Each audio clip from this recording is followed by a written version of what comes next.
अस्सलाम वालेकुम नाज़रीन, आप देख रहे हैं प्रोग्राम इनसाइट और मैं हूं आपका होस्ट सैयद मुज़म्मिल। नाज़रीन, आज साल 2022 का ये आखिरी प्रोग्राम है और उसमें कोशिश हम यही करेंगे कि जो तमाम इवेंट्स रहे हैं इस साल, चाहे वो सियासी हों या फिर समाजी एतबार से या फिर जो मैशत है मुल्की या दहशत गर्दी की सूरत हाल है, इसका एक रीकैप आपको फ़राहम करें। इस साल का आगाज़ जब हुआ तो इमरान खान साहब पाकिस्तान के वज़ीर आज़म थे और साल के अख्ताम पर शहबाज शरीफ साहब वज़ीर आज़म हैं और PDM का जो इत्तेहाद है वो बरसरे इक़्तिदार है। इसके अलावा अगर इंस्टेबिलिटी की बात की जाए तो वो उरूज पर है, क्योंकि एक बड़ी पार्टी जो कि तहरीक इंसाफ है वो असम्बली के फ्लोर पर मौजूद नहीं है। इस्तीफ़े देने के बाद ईवान से निकल चुके हैं। इसके अलावा ख़ासी लॉन्ग मार्चेस भी की उन्होंने। इमरान खान साहब पर इस साल में हमला भी हुआ और अब सियासी नापुख्तगी का आलम यह है कि पंजाब के अंदर वज़ीर आला को डी नोटिफाई किया जाता है, उसके बाद में फिर बहाली होती है, असम्बली तहलील करने की बात सामने आती है। दिवालिया की भी बातें इस साल हम सुनते रहे, ख़बरें गर्दिश करती रहीं और अब भी गर्दिश कर रही हैं कि Pakistan is on the brink of bankruptcy. इसके अलावा अगर दहशत गर्दी की बात करें तो शायद सबसे अनफॉर्चुनेट इवेंट ये होगा कि इस मुल्क में जो ज़रबे अज़ब से पहले की सूरत हाल थी, जब दहशत गर्दी के वाक़यात पै दर पे हो रहे थे, दोबारा से एक वेव हम देख रहे हैं कि 2022 के अंदर वो उठी है। और TTP के हमलों की अगर हम बात कर लें, CTD का जो हेडक्वार्टर है उस पर अटैक की बात कर लें, तो ये सारे वो इवेंट्स हैं जिसने दहशत गर्दी की एक नई वेव को रीवैम्प किया, एक नया चैलेंज पाकिस्तान की रियासत को दरपेश है। आज कोशिश ये करेंगे कि इन तमाम मौज़ूआत पर बात करें और इकॉनमी की सूरत हाल के ऊपर भी बात करें और पाकिस्तान का जो मुस्तकबिल होगा 2023 के अंदर वो कैसा दिखाई दे रहा है, इस पर आज बात करेंगे। हमारे साथ सना मिर्ज़ा साहिबा मौजूद हैं, तजिया निगार हैं, आपका बहुत शुक्रिया। ब्रिगेडियर रिटायर्ड फ़ारूक हमीद साहब ज्वाइन कर रहे हैं, आपका भी बहुत। इसके अलावा मलिया हाशमी साहिबा तजिया निगार हैं, सहाफ़ी हैं, वो हमारे साथ मौजूद हैं, आपका भी बहुत शुक्रिया। आगाज़ करेंगे फ़ारूक साहब आपसे, क्या समझते हैं अगर 2022 का एक रीकैप करना हो तो ये जो बड़ी सियासी तब्दीली मुल्क के अंदर आती है, क्या इम्प्लिकेशंस रहे इसके पाकिस्तान की रियासत के ऊपर और मुल्की पॉलिटिक्स पे जो इसका असर रहा वोट ऑफ नो कॉन्फिडेंस का, जिसके बाद से हुक्मरान इत्तेहाद जो अभी बना है, आपको लगता है कि इस बड़े पॉलिटिकल इवेंट से पाकिस्तान की सियासत जो है उसको एक नया रुख मिल चुका है, या फिर आपको लगता है कि कंटिन्यूएशन थी उन्हीं पॉलिसीज़ की और कोई ख़ास फ़ायदा नहीं हुआ इस सेटअप के तब्दील होने से? बिस्मिल्लाहिर्रहमानिर्रहीम, बहुत शुक्रिया मुज़म्मिल भाई। ये साल अल्लाह ना करे कि 2022 जैसा साल फिर हमारे मुस्तकबिल में कभी आए। नहायत मायूसी और परेशानी का साल था, बल्कि मैं अंग्रेजी में 2 लफ्ज़ इस्तेमाल करता हूँ, very painful and traumatic for the people of Pakistan. यकीन जानिए, मुझे याद नहीं है कि कभी पिछले 3-4 दिहाइयों में इस किस्म का साल हमने देखा हो। मुश्किलात आई हैं, बहुत आई, लेकिन भारत इस तरह की लेवल की अनसर्टेनिटी, मायूसी, पॉलिटिकल इंस्टेबिलिटी, इकोनॉमिक क्राइसिस हमने नहीं देखा। मैं समझता हूँ कि पिछले 8 महीने में बजाय कि हालात बेहतरी की तरफ जाने से हालात मजीद खराब हुए। आपने अपने इंट्रो में समा तो बड़ा जबरदस्त कर दिया। मैं कहता हूँ बड़े रिकॉर्ड कायम हुए, बहुत रिकॉर्ड कायम हुए इस साल में, लेकिन सारे वो रिकॉर्ड्स नेगेटिव। और ये मैं अपनी तरफ से नहीं बना रहा हूँ, ये आपने भी इंडिकेट किया और ये फैक्ट्स जो है वो बताते हैं। हमारे स्टॉक मार्केट आप देखें कैसे गिरी है, हमारा रुपया जो है वो कैसे बुरी तरह उसको झटका लगा है डॉलर के मुकाबले में। टेक्सटाइल इंडस्ट्री हमारी तकरीबन बंद हो चुकी है, ऑटो इंडस्ट्री अब वो भी कह रहे हैं, हम भी बंद कर रहे हैं कि मियां मंशा जैसे इतने जबरदस्त बिजनेसमैन वो भी अब नोटिस करें कि जी हमारी जो टेक्सटाइल मिल है वो भी बंद हो रही है।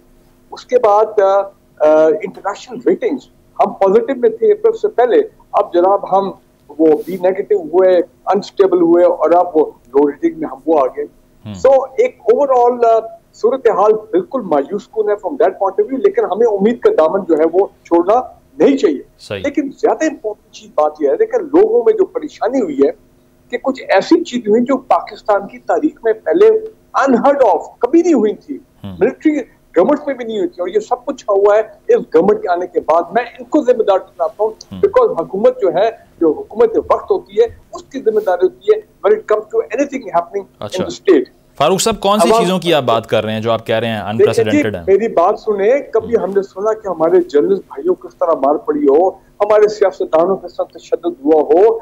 हमने इतना हीरा हमारा एक वो जर्नलिस्ट था अरशद शरीफ, ठीक है गलतियां हर एक सी होती हैं, वो तमाम चीजें हैं, लेकिन वो शहीद हो गया। तो कहने का मतलब है इस किस्म की चीजें पहले नहीं हुई थी।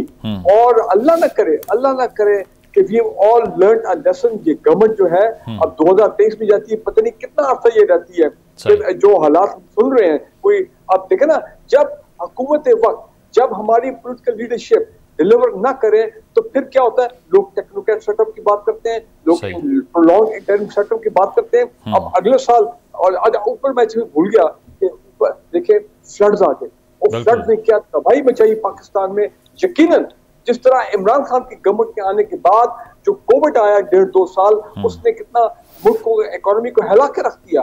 लेकिन और इसी तरह ये हमें कहना चाहिए कि पीडीएम की गवर्नमेंट थी, इनको भी शॉक मिला फ्लड्स का, वो अभी तक उससे रिकवरी नहीं हो सके। सो ओवरऑल सूरत हाल मायूस कौन है, लेकिन एक पॉजिटिव चीज हुई है, अच्छी बात, बल्कि दो बात। एक ये कि FATF बेशक लेकिन ये काम पहले हो रहा था। हमाद अजहर साहब GHQ ने इसमें बड़ा काम किया, इनके कोर सेल वहां पे था जो सिर्फ काम कर रहा था FATF के ऊपर, और उससे निकलना मैं समझता हूं रियासत के लिए, पाकिस्तान के लिए बड़ी कामयाबी है। उम्मीद करते हैं कि पॉजिटिव इफेक्ट आएंगे।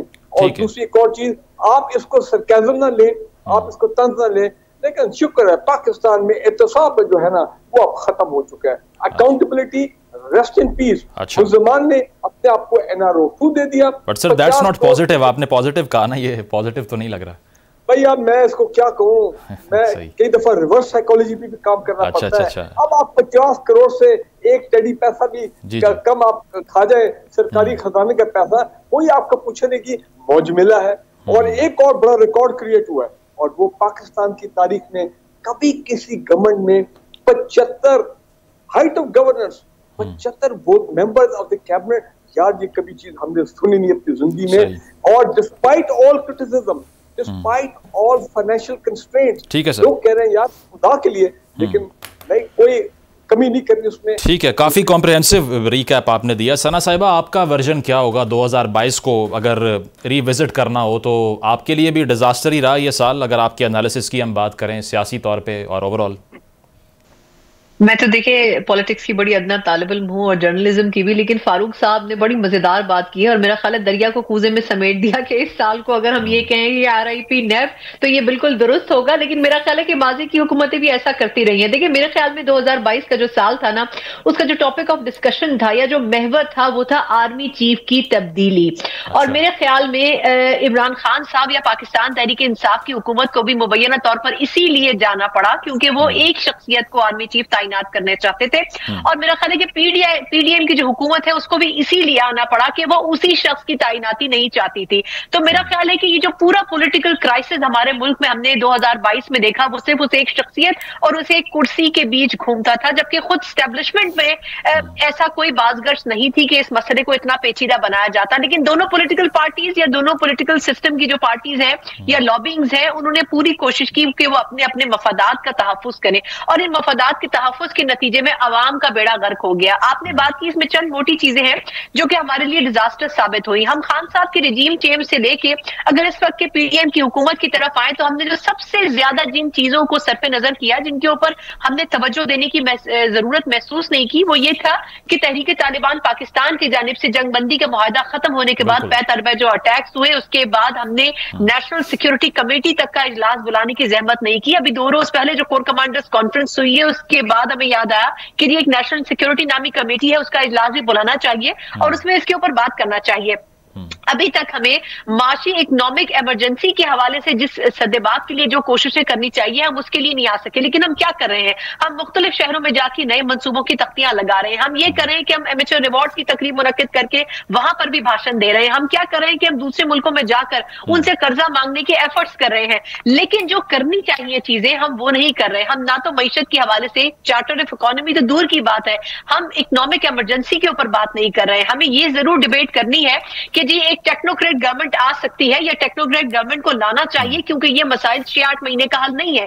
2 रोज पहले शहबाज शरीफ साहब ने कहा कि जी 8 महीने में कुछ नहीं हो सकता, मुझे और टाइम चाहिए। इसका मतलब ये है कि जिन मकासद के लिए मैं आया हूं, कम से कम उन मकासद को अगर फुलफिल करना है तो फिर आपको मुझे टाइम और देना पड़ेगा, और वो टाइम किसी भी एक्सटेंशन की सूरत में मिल सकता है। लेकिन असल चीज ये है कि ना ही पॉलिटिकल सिस्टम ने और ना ही एस्टैब्लिशमेंट ने पाकिस्तान के मफाद में सोचा। हर इंसान और हर डिपार्टमेंट और हर इदारा अपने मफादात में लगा रहा, और इस पूरे सिनेरियो में में नैब नामी जो इदारा है वो इस्तेमाल हो गया। पहले पाकिस्तान तहरीक इंसाफ के हाथों और उसके बाद अब पीडीएम के हाथों इस्तेमाल हो रहा है। तो मेरे ख्याल में इस किस्म के जो इंस्टीट्यूशंस हैं जो कि एहतसाब के अमल में सर फहरिस्त आते हैं, उनको सबसे पहले 2023 में बंद कर देना चाहिए। अच्छा, ठीक है, पॉइंट आ गया आपका, इस पे मजीद बात भी करते हैं। मलिया साहिबा, आप 2022 को कैसे समअप करेंगी? एक जिस तरह से फारूक साहब ने फ्लड्स की बात की, सना साहिबा ने टीटीपी की वापसी की बात की, regime चेंज की बात होती है, आपको क्या लगता है कि ये जो सारे सियासी मामलात रहे हैं और अभी पावर पॉलिटिक्स चल रही है, मेन इशूज से हट के सब पंजाब असम्बली को डिस्कस कर रहे हैं, ये डी ट्रैक हो रहे हैं हम, और जो असल डिजास्टर्स रहे हैं 2022 के उसको बिल्कुल इग्नोर कर रहे हैं? देखिए, सबसे बड़ा नुकसान जो 2022 में पाकिस्तान का हुआ वो अरशद शरीफ जैसे मुहिब्बे वतन, काबिल और इंतहाई मेहनती सहाफ़ी का दुनिया से चले जाना और इस अजियतनाक तरीके से जाना कि उसके लिए अपने ही मुल्क में जमीन तंग कर दी गई, ये सबसे बड़ा सानहा था।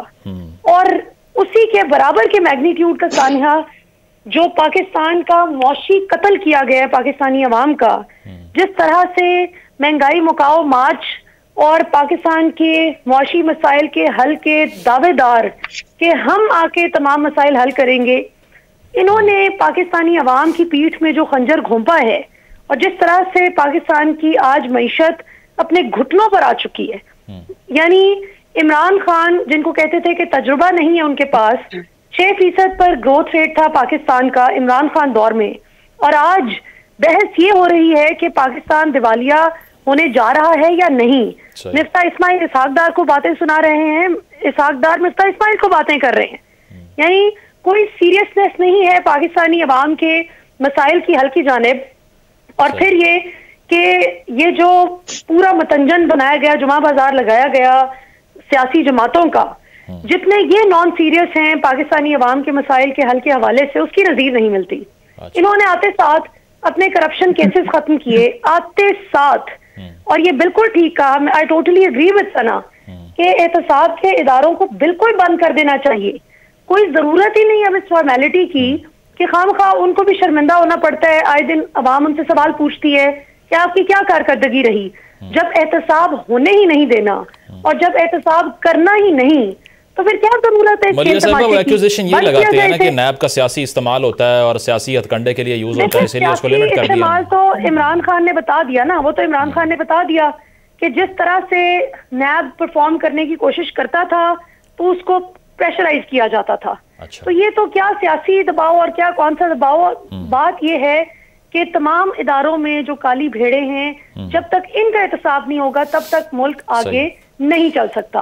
और टीटीपी की बात बहुत रेलेवेंट है यहाँ पर कि टीटीपी यानी सारा जोर आपके निजाम का इस वक्त इस बात पर है, पहले अरशद शरीफ जब तक जिंदा थे, अल्लाह ताला उनको गरीक रहमत करें, जब तक वो शख्स हयात था तब तक उसके पीछे निजाम लगा हुआ था कि किसी तरह बस इसको मजा चखाना है। आज उसी स्पीड से आजम स्वाति के पीछे लगे हुए हैं, सिर्फ इसलिए कि उन्होंने रजीम चेंज पर एक सवाल कर दिया, जबकि बिलावल अपनी तकरीर में अभी फरमा रहे थे कि एस्टैब्लिशमेंट में जब तक इमरान खान के सहूलतकार मौजूद हैं तब तक, जब तक वो रिटायर नहीं होते तब तक इलेक्शन नहीं होगा, तो कोई सवाल पूछने वाला नहीं मई का लाल कि आपकी जुर्रत कैसे हुई कि आप बतौर पाकिस्तान के वफाकी वजीर खारजा पाकिस्तान की एस्टैब्लिशमेंट पर इतना सीरियस इल्जाम लगाएं।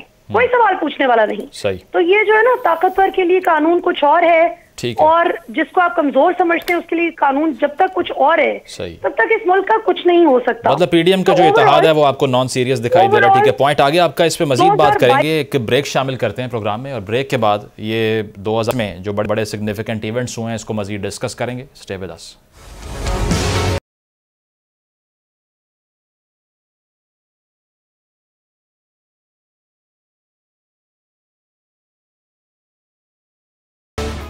वेलकम बैक नाजरीन। साल 2022 में होने वाली सियासी तब्दीलियों के हवाले से हम डिस्कशन कर रहे थे। फारूक साहब, आपसे पूछना चाहूँगा, 2022 में वोट ऑफ नो कॉन्फिडेंस को हम इग्नोर नहीं कर सकते, जिस तरह से पहले बात हुई है। आपको लगता है कि वोट ऑफ नो कॉन्फिडेंस होने से जो जीत है, सियासी विक्ट्री है, वो पीडीएम जमातों की रही या इमरान खान साहब की रही? क्योंकि अगर बाई इलेक्शन के रिजल्ट्स को देखें तो उसके बावजूद भी इमरान खान साहब सपोर्ट जो है वो मस्टर अप कर लेते हैं किसी तरह से। तो इस साल में सियासी तौर पर विक्टोरियस कौन रहा अकॉर्डिंग टू यू?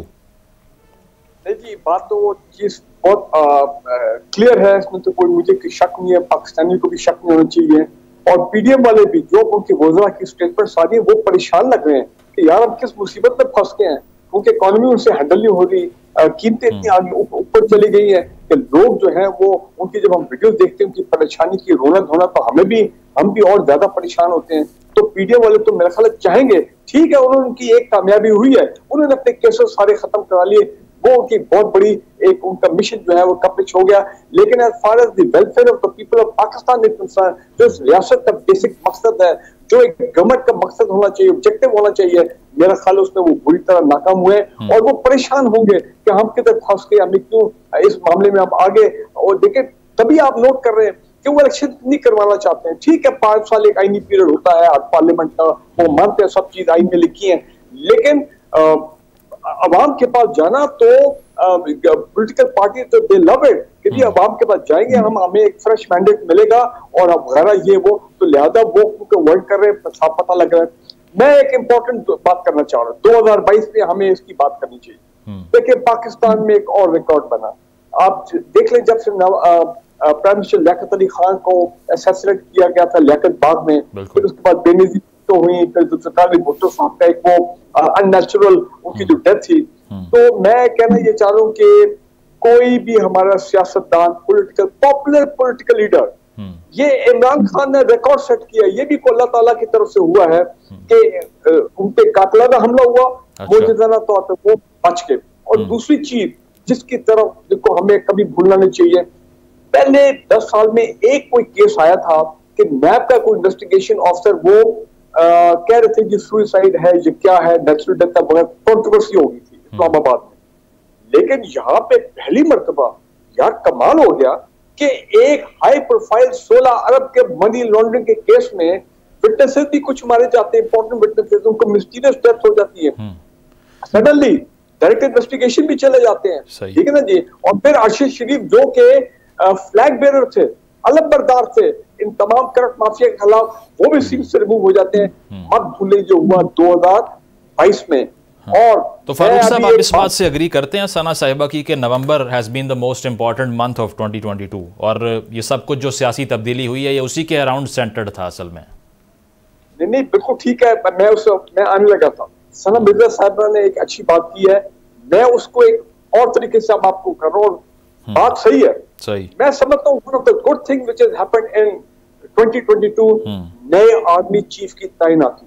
अच्छा। और अब जो देखिए इवन पीटीआई जिनके इतना इख्तलाफ चल रहा है एस्टैब्लिशमेंट के साथ चलता रहा, हम दोबारा दोहराने की जरूरत नहीं है, वो भी कह रहे हैं कि जनाब आर्मी चीफ, नए आर्मी चीफ के आने के बाद हम चेंज महसूस कर रहे हैं।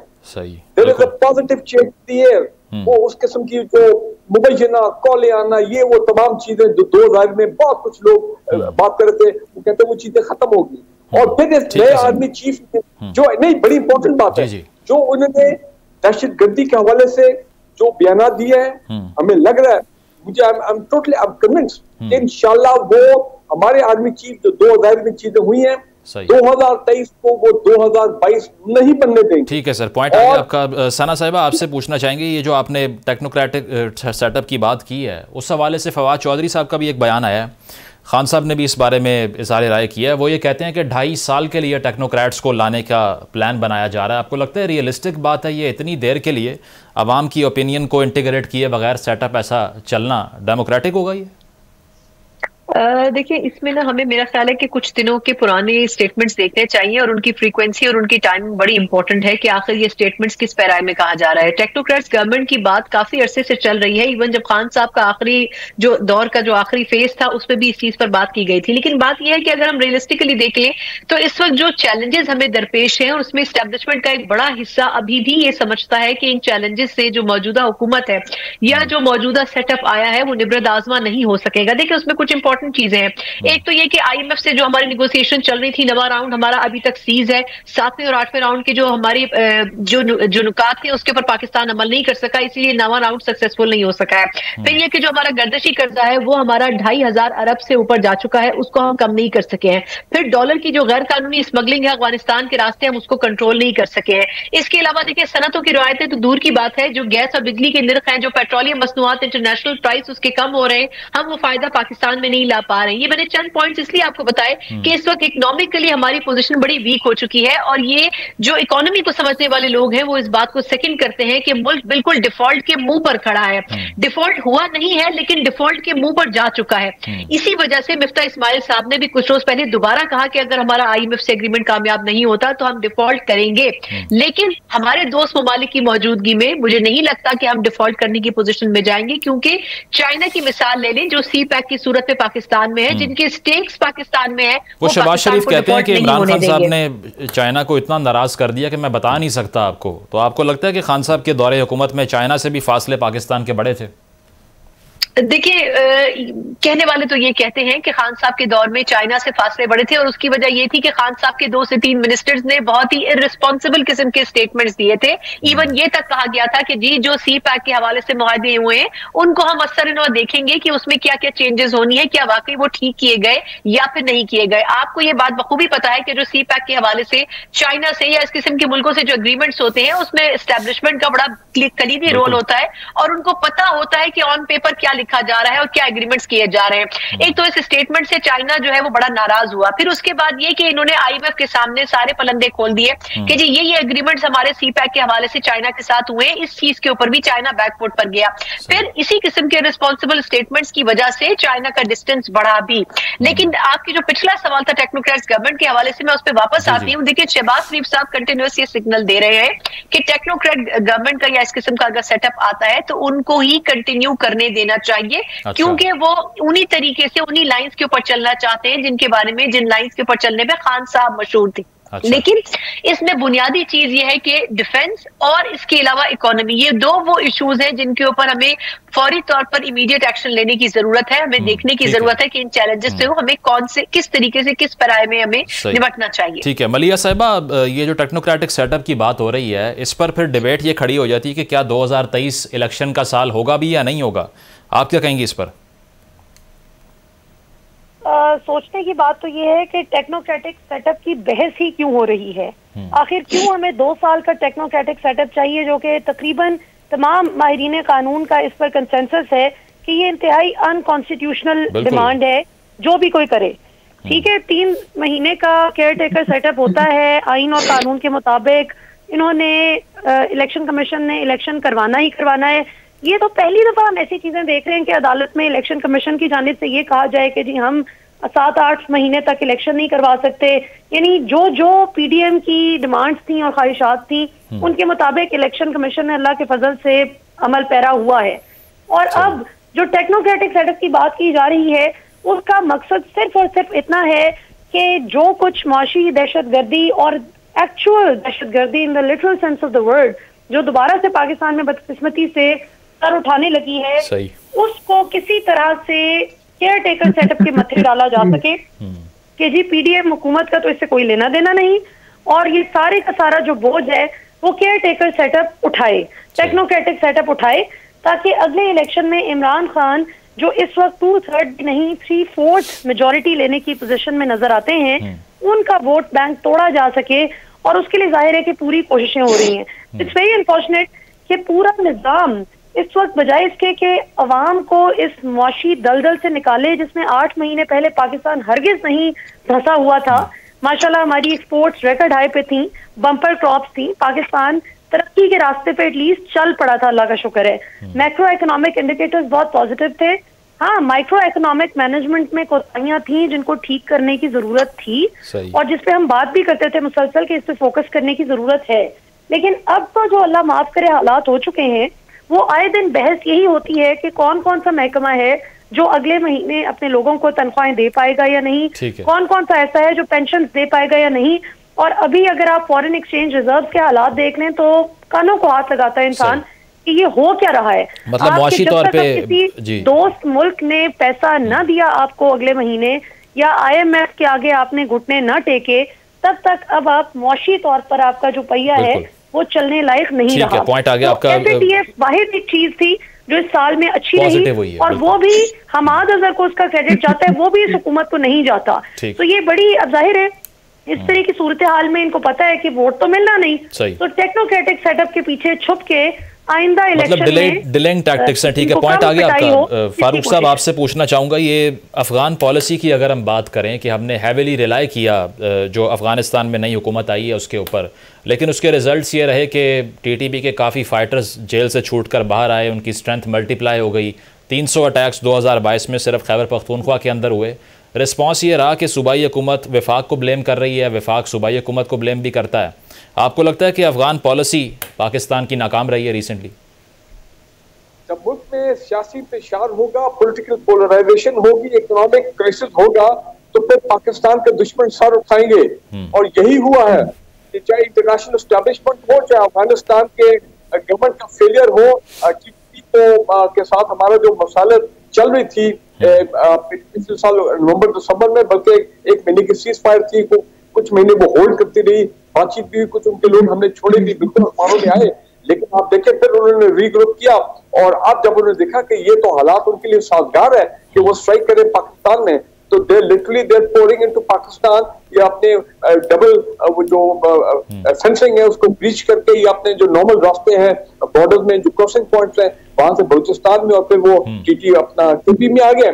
मैं ये समझता हूँ कि because of the political polarization, जो लैक ऑफ कोऑर्डिनेशन हो रही है between the federal government and the provincial government, दोनों एक दूसरे को ब्लेम कर रहे हैं। प्रोविंशियल गवर्नमेंट कहती है हमें आप जो हमारा हक बनता है वो हाइड्रो पावर का, एनएफसी और जो भी है फेडरल फंड है, वो फेडरल गवर्नमेंट हमें 200 अरब जो हमारे बनते नहीं दे रही, हम कहां से पुलिस के लिए हथियार दें। तो it is a very very disturbing situation.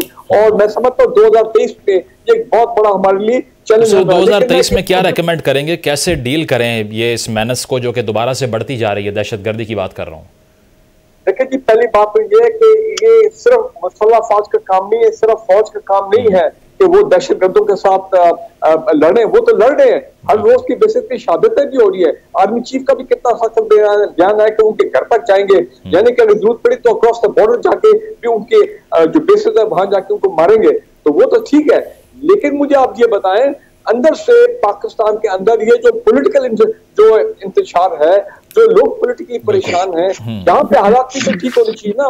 अवाम की सपोर्ट के बगैर, अवाम की इन्वॉल्वमेंट के बगैर ये दहशतगर्दी को आप डिफीट नहीं कर सकते। पहले हमने क्यों नहीं, इंपॉर्टेंट पॉइंट देखिए, मैं मीडिया के हवाले से एक बात करना चाह रहा हूँ, बहुत जरूरी है। हमारा मीडिया 2022 में बुरी तरह डिवाइड हो गया। एक वक्त था जब लोग कहते थे हमने सारा शाम टॉक शो भी देखनी है, हमने तमाम मीडिया ग्रुप्स को देख। अब तो वो हो गया, लोग कहते हैं जी हमारे मीडिया ग्रुप इंडिपेंडेंट नहीं थे, इतनी देर पॉलिटिकली डिवाइडेड, आपस में इतनी दुश्मनियां हो गई। और सोशल मीडिया 2022 में it has almost replaced the mainstream media, क्योंकि मेनस्ट्रीम में very heavily regulated, social media regulate नहीं है, वो भी गलत बात है, वहां पे भी एक तो फ्री फॉर ऑल है।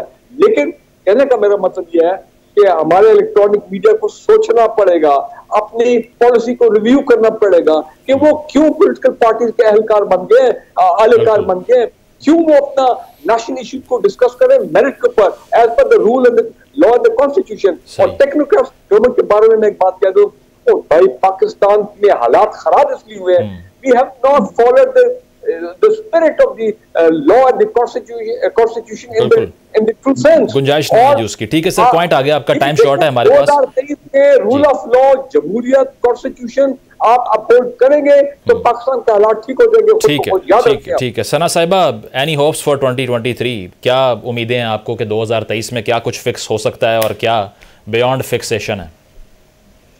देखिए, बड़ा वास्ट क्वेश्चन है आपका, लेकिन उम्मीद पर ही मेरा ख्याल है दुनिया कायम है, और इस उम्मीद के ऊपर ही 75 साल हमारे पाकिस्तानी अवाम ने गुजार दिए हैं। मैं सिर्फ फारूक साहब की, क्योंकि मुझे पता है आपके पास टाइम थोड़ा कम है, क्विकली 2-3 पॉइंट्स पे बात करना चाहूंगी कि देखिए इस वक्त टेररिज्म इकोनॉमी तो जरूर है, ऐसा एक पॉइंट जिसके ऊपर हमें अगले आने वाले साल में फोकस करना चाहिए, हुकूमत को फोकस करना चाहिए। लेकिन मेरा ख्याल है टेररिज्म एक ऐसा मसला है जिसके ऊपर हम फोकस नहीं कर सके। अगर आपने पिछले चंद हफ्तों के, महीनों के इंसिडेंट्स देखे हो तो बन्नू में CTD में जो तमाशा हुआ, पूरी दुनिया ने वो तमाशा देखा, और उसके बाद हमने वुजरा को इस किस्म की बातें करते हुए भी देखा कि जो PDM के वजीर थे या सादिक साहब नून लीग के, उन्होंने ये कहा कि जी ये तो इमरान खान साहब की वजह से ये सब कुछ हो रहा है, क्योंकि उन्होंने मुज़ाकरात की बात की थी। जबकि दूसरी तरफ हाँ बिल्कुल, और दूसरी तरफ हमने ये देखा कि जो KPK के जो सूबाई वजीर आला हैं वो ये कहते हैं कि जी सिक्योरिटी के जो मामला हैं ये तो माजरत के साथ वफाकी हुकूमत की जिम्मेदारी है। तो जब दो सूबों में इस किस्म के अलग अलग ओपिनियंस मौजूद हो तो फिर इसका मतलब ये है कि सिक्योरिटी के ऊपर काम कोई नहीं कर रहा, सिक्योरिटी के ऊपर से वही लोग काम कर रहे हैं जो अपनी जानें दे रहे हैं। तो मेरे ख्याल में 2023 में हमारी प्रायोरिटी सबसे पहले सिक्योरिटी के हवाले से मसाइल होने चाहिए, अफगानिस्तान के हवाले से हमें और दूसरे पड़ोसी ममालिक के हवाले से जिनकी सरहदें हमारे से इलाहाक करती हैं, अटैच करती हैं, हमें उनको थोड़ा सा स्ट्रिक्टली रिव्यू करने की जरूरत है, उन पॉलिसीज को, और इसके अलावा TTP से मुतालिक पॉलिसी को भी हमें रिव्यू करने की जरूरत है। ठीक है मलिया साहिबा, टॉप प्रायोरिटी क्या होनी चाहिए 2023 में शॉर्टली?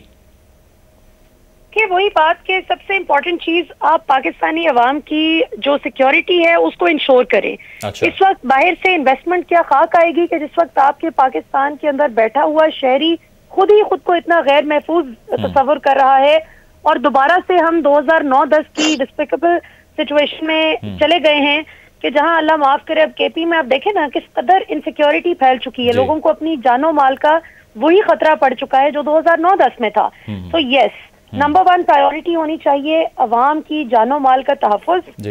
नंबर 2 पे ये कि अब ये ईगो के इशू से बाहर निकल आए, जिन चीजों पे खान साहब भी अड़े हुए हैं कि मैं बात नहीं करूंगा, ऐसे नहीं करूंगा, अपनी इस्टेब्लिशमेंट से भी करनी पड़ती है बात, तो किसी हद तक करें क्योंकि वो एक बहुत अहम स्टेक होल्डर है। अब जितना पाकिस्तान की पॉलिटिकल जितनी भी पार्टीज हैं और ये जितनी भी रेजीम्स आई हैं वो इस कदर बदनाम हो चुकी हैं कि सिस्टम अब उन पे ट्रस्ट करने के लिए तैयार नहीं, वो खुद भी बहुत मतलब मिल बैठकर बात करनी पड़ेगी, सिक्योरिटी सूरत हाल को प्रायोरिटाइज करना पड़ेगा। बहुत शुक्रिया सना मिर्जा साहिबा, फारूक हमीद साहब और अलिया हाशमी साहिबा मौजूद थी। प्रोग्राम आपने मुलाहिजा किया, आपसे मुलाकात होगी 2023 में, फीडबैक जरूर दीजिएगा। अल्लाह हाफिज।